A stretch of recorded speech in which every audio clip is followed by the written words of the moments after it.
વાક્ય સાંભળીને રાધા ઋષિ પૂછે છે તે વ્રત કરવાથી શું ફળ મળે છે, તેનું વિધાન કેવું છે અને પૂર્વે આ વાત કોણે કરેલું, તેની વિધિ કેવી રીતે કરવી અને વ્રત ક્યારે કરવું તે વિસ્તાર મને વિગતપૂર્વક કહો વગેરે.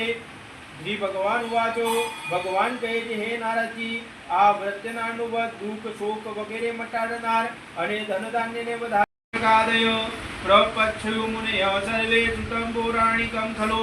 એક વખતે અયોધ્યાની પાસે આવેલા નેમિષારણ્યમાં રહેનારા સૌનકાદિ ઋષિઓ સંપૂર્ણ પુરાણોને જાણનારા સૂત નામના પુરાણીને પ્રશ્ન કરતા હતા.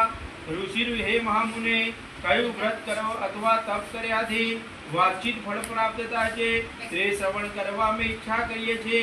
આ માટે આપ અમને તે કહો. બરોબર.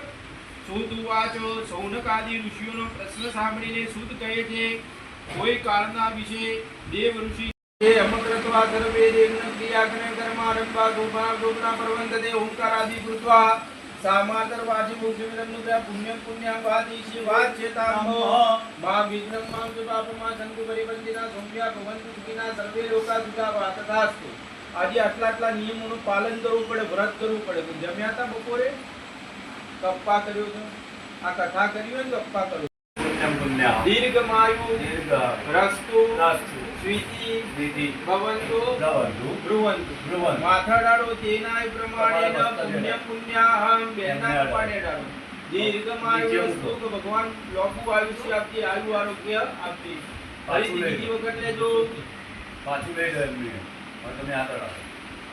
ઓમ દીર્ઘાનાગાનદી યોગિયસ્તને વિષ્ણુ પ્રદાની જ તેનાયુ પ્રમાણે પુણ્ય પુણ્યાહમ દીર્ઘમાયુરસ્તો બ્રવંધો પાડે ડાળો તેનાય પુણ્ય પુણ્યાહમ દીર્ઘમાયુરસ્તો. નીચે મૂકો. ફરીથી ત્રીજી વખત લેજો ભાઈ.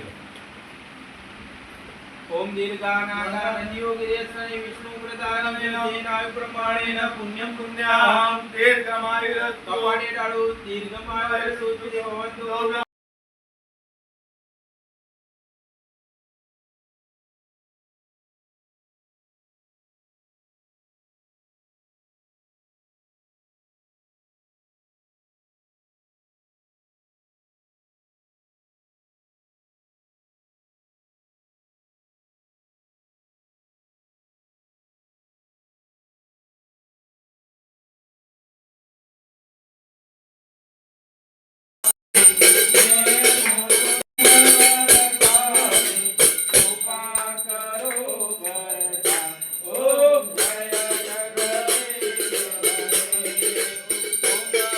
હરે ગવ્યતામ નમામિ મંગલમ ભગવાન મંગલમ કરુણાસ્પદ મંગલમ પુનરેકાક્ષ મંગલાય તમારે ઘર આગળ આચી બધા માતાજી સર્વમ શરણે ગમ્મગે ગૌરી.